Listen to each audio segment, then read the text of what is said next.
जय जय श्री राधे श्याम। तो हम ग्रंथ पढ़ रहे हैं उद्धव संदेश।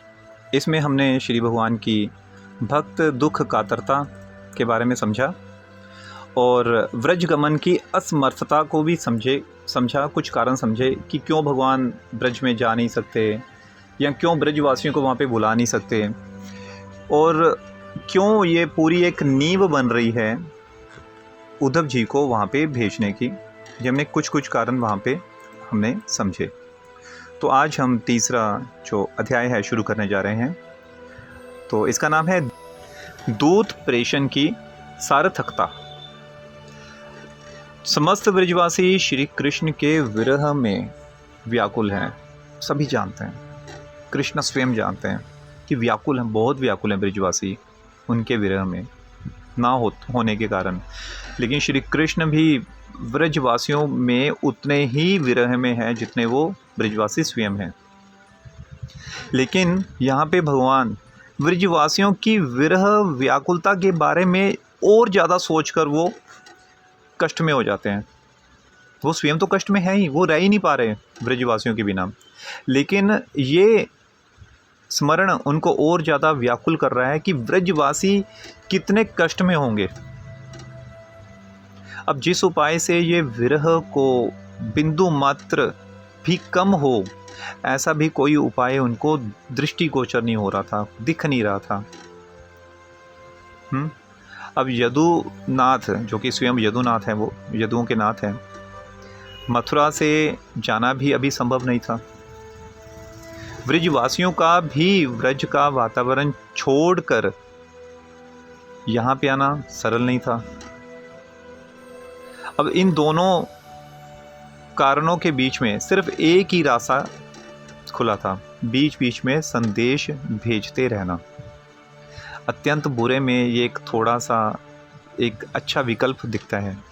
जैसे कि मरुस्थल राज्य, जो रेगिस्तान रहता है, उसके बीच बीच में जो राहगीर होते हैं उनको छाया देने वाले जो कुछ पेड़, तो वो भी एक आश्रयदाता का काम करते हैं। तो इसलिए ये जो संदेश है बीच बीच में वहाँ पे पहुँचाना और वहाँ का संदेश यहाँ तक आना, यही एक वेदना को कम करने का कारण बन सकता था। लेकिन संदेश लाने ले जाने के लिए योग्य व्यक्ति की भी आवश्यकता थी। अब पहले जब कृष्ण यहाँ पे थे तब नंद बाबा और यशोदा मैया के द्वारा जो दूध और माखन कृष्ण के लिए भेजा जाता, उसी के द्वारा ही उनके कुशल क्षेम का समाचार दोनों जगह पहुंच जाया करता था। लेकिन जब कृष्ण गुरु शिक्षा के लिए मथुरा से गुरुकुल में चले गए, तब ये भी कार्य बंद हो गया। तो इसलिए किसको भेजा जाए, ये कृष्ण सोच रहे हैं। अब कृष्ण के प्रियोजनों में सबसे जो शीर्ष जो स्थान है वो है किसका? श्रीमान उद्धव जी का। इसलिए उनके मन में आया क्यों ना सबसे योग्य व्यक्ति को ही वहाँ पे भेजा जाए। अब थोड़ा सा उद्धव जी के बारे में हम समझेंगे कि उद्धव जी वास्तव में कौन है। जो उद्धव जी हैं वो श्री कृष्ण के चाचा देवभाग के पुत्र हैं। उद्धव जो थे वो बाल्यकाल से ही कृष्ण भक्त थे। जब उनकी आयु सिर्फ 5 वर्ष की थी तो वो कृष्ण की पूजा में लग गए थे। कृष्ण को भगवान मान के उनको भोग लगाते, उनको जल चढ़ाते, अर्पण करते और उनका वो अन्न जल ही उनका भोग लगा ग्रहण करते। अगर उनको भोग अगर लेट हो जाता कृष्ण को तो वो भोग ग्रहण नहीं करते थे, भोजन ग्रहण नहीं करते थे। बचपन में जब वो कृष्ण के ध्यान में बैठ जाते तो अपने शरीर की बाहरी समृद्धि तो वैसे ही वो फूल जाते। यहाँ तक कि मैया अगर उनकी जो माता थी अगर उनको आवाज़ लगाती रहती तो उनको उद्धव जी को पता ही नहीं चलता मुझे कोई आवाज़ दे रहा है। वो शरीर की बाह्य स्थिति तो भूल ही जाते। इसलिए जो आजू बाजू के लोग थे उन्होंने उनको जो पदवी दी हुई थी हरिदास वरेय, कि ये हरिदास वरेय हैं।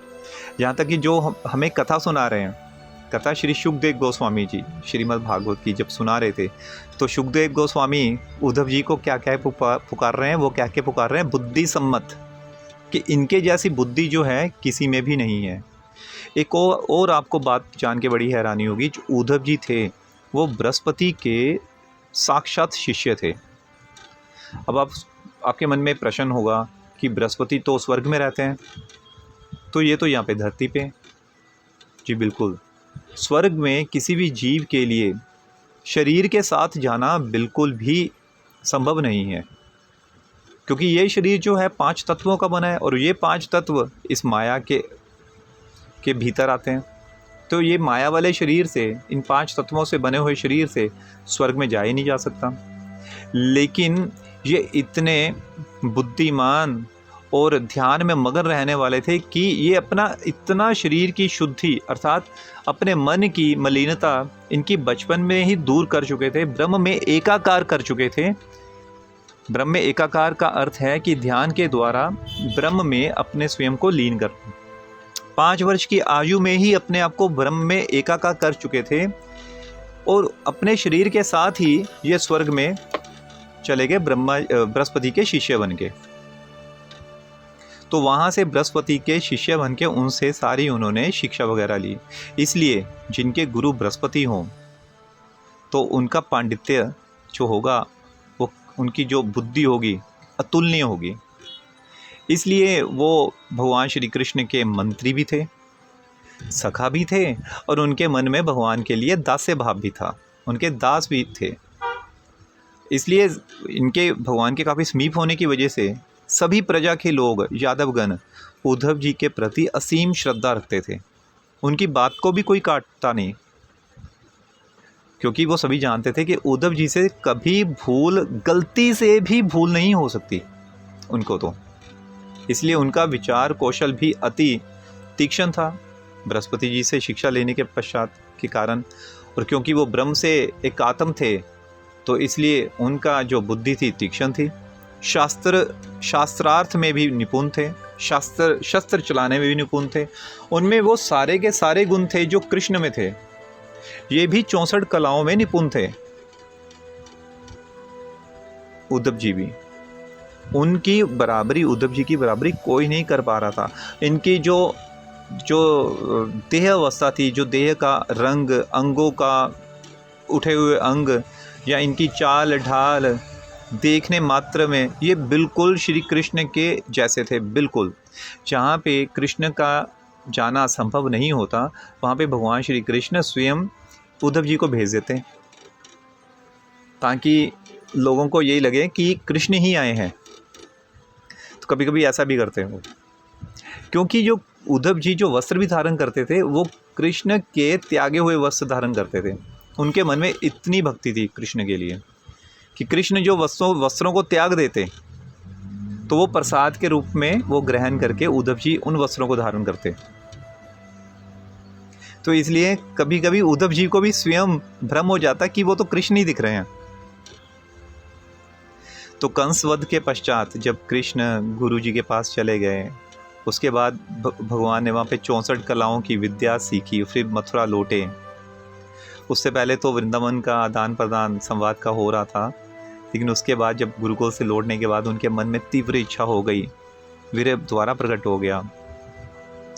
तो एक दिन उन्होंने अपने महल में राज्य कार्य में बैठे हुए थे, लेकिन राज्य कार्य में उनका मन नहीं लग रहा था। तो राज्य कार्य को राजमहल में बीच से ही दरबार में छोड़ के, उसको समाप्त किए बिना उठ के अपने महल में आ गए और उद्धव जी को आते आते उद्धव जी को इशारा किया कि आप भी मेरे साथ आओ।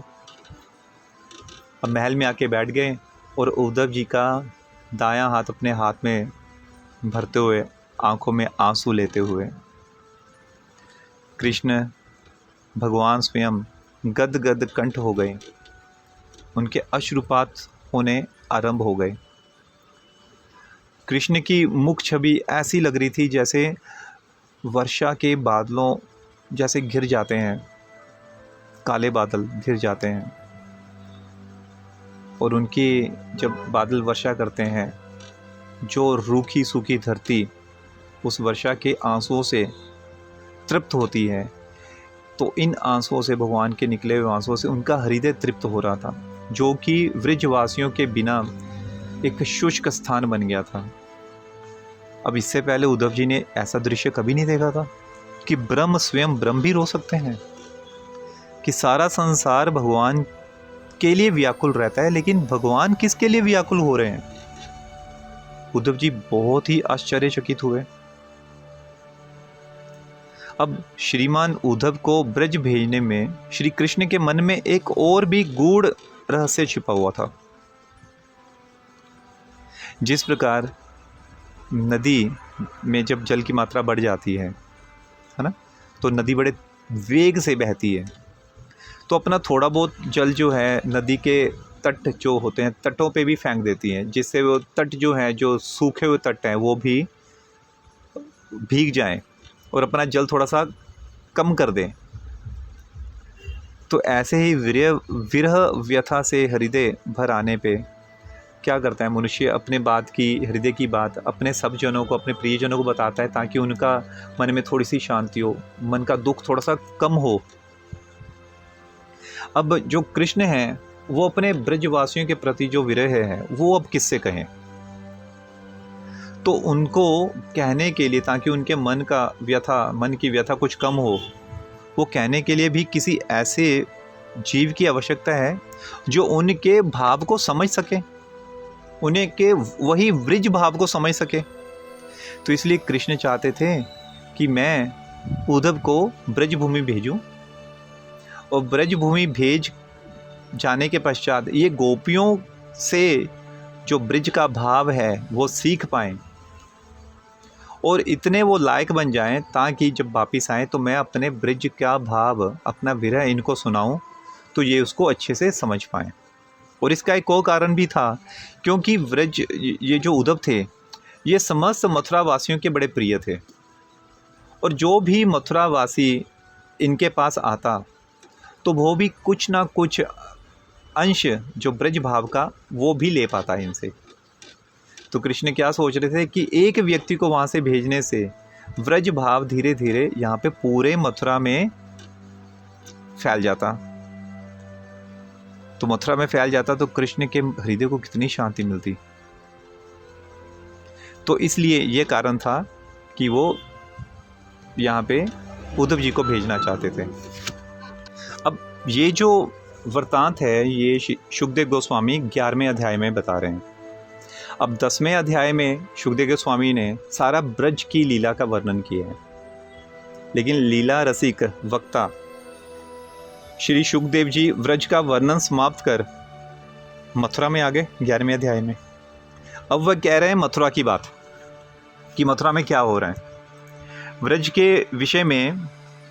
अब कहा है ब्रज के विषय में जो भी उन्होंने सुनाया, ब्रज में रह के सुनाया, लेकिन अब उनका प्रयास क्या है? वो मथुरा में रह के 11वें अध्याय में, अर्थात 11वें अध्याय में वो मथुरा में आ गए। अब जो ब्रज की जो लीला सुनाई थी वो ब्रज में रहते हुए सुनाई थी, कि ब्रज में कृष्ण ने ये किया वो किया। तो दृष्टांत वहाँ से शुकदेव गोस्वामी ने ब्रज में रहते हुए सुनाए। लेकिन 11वें अध्याय में अब वो कहाँ पे आ गए? मथुरा में आ गए, क्योंकि कृष्ण भी मथुरा में है। तो मथुरा में अब शुकदेव गोस्वामी क्या कर रहे हैं? मथुरा में बैठ के वृज भूमि का रसास्वादन कैसा दिखता है, मथुरा की आंख से वृज दर्शन कैसा होता है, ये अब सभी श्रोताओं को करवाना चाहते हैं। और वो मथुरा की आंख किसको बोला गया है? मथुरा की आंख अर्थात उद्धव जी के दृष्टि से अब ब्रिज जो भूमि है वो कैसी दिखती है। अब इसका जो पूरा वो मूर्त है, वो जो दर्शन है, वो पूरे दर्शन को अब मथुरा की दृष्टि से वो दर्शन करवाना चाहते हैं। ऐसा क्यों? क्योंकि किसी किसी वस्तु को अत्यंत निकट से देखा जाए वो अच्छी तरह से दिखती नहीं। क्योंकि 10वें अध्याय तक जो भगवान की लीलाएं थी वो एक प्रकार निकट से देखी गई श्रोताओं के द्वारा। ब्रजभूमि के बारे में भगवान ने कैसे कैसे लीला की, कैसे बड़े हुए, यशोदा मैया नंद बाबा ने कैसे कैसे उनको वात्सल्य रूपी प्रेम दिया, गोपियों के साथ कैसे माधुर्य रस का आस्वादन हुआ। तो ब्रजभूमि में रहते हुए, स्वयं को वहाँ पे रखते हुए हमने उनका आस्वादन किया 10वें अध्याय तक। लेकिन अब 11वें अध्याय में क्या हो रहा है? कभी कभी वस्तु को अत्यंत निकट से देखा जाए वो अच्छी तरह से दिखती नहीं। यहाँ पे शुकदेव गोस्वामी क्या बता रहे हैं? इसलिए थोड़ी सी दूर से देखने पे उसकी प्राकृत जो स्वरूप है, उसका जो वास्तव में अब दूर से कैसी दिखती है, वो उसका स्वरूप कैसा है, कभी कभी तब भी पता चलता है। ये हमारे लौकिक जगत में भी ऐसा होता है, किसी महान पुरुष की महिमा हम कभी कभी जानते नहीं हैं, लेकिन जैसे ही उनकी मृत्यु होती है तब हम उनकी महिमा को जानते हैं। अच्छा, वो पुरुष, वो व्यक्ति, वो साधु ऐसे थे, अरे हमने तो उनका संग ही नहीं किया, जब वो जीवित थे हमें पता ही नहीं था उनकी महिमा के बारे में। और कभी कभी तो बहुत सदियाँ बीत जाती हैं तब जाके महिमा का पता चलता है। ऐसे आपने देखा होगा, कई लोग जब विदेश जाते हैं, विदेश जाने के बाद उनको अपनी जन्मभूमि का, अपने देश का बड़ी याद आती है। उनको पता चलता है मेरा देश बहुत ही अच्छा था। अब इसी प्रकार वृंदावन से मथुरा का स्थानागत, वैसे देखा जाए कोई ज़्यादा दूर नहीं है, सिर्फ 10 किलोमीटर ही है वहाँ से, लेकिन भागवत जो दूरी है वो भागवत दूरी बहुत है, भागवत दूरी बहुत है, जो प्रेम की दूरी बहुत है, क्योंकि ब्रज धाम माधुर्य की भूमि है और मथुरा धाम ऐश्वर्य का देश है। तो आज श्री शुकदेव गोस्वामी मथुरा से ब्रज का दर्शन करवाएंगे सभी श्रोताओं को, ऐश्वर्य भूमि से माधुर्य भूमि का आस्वादन करवाएंगे। कैसे? उद्धव जी के नेत्रों और मन के द्वारा ब्रज के भाव का आस्वादन करेंगे। उनके हृदय में क्या चल रहा है ब्रज के दर्शन करने के पश्चात, उद्धव जी के नेत्रों में क्या चल रहा है, यही उद्धव संदेश जो ग्रंथ है उसका गूढ़ तात्पर्य है। इससे लाभ किस किस को होगा? इससे श्री कृष्ण को लाभ होगा, उद्धव को ब्रजभूमि भेजने से, उद्धव जी को लाभ होगा, मथुरा वासियों को लाभ होगा, और जो भागवत की कथा सुना रहे हैं शुकदेव गोस्वामी, उनको लाभ हो रहा है, और जो श्रोता हम सुन रहे हैं हम सभी को इसका लाभ ही लाभ हो रहा है। जय जय श्री राधे।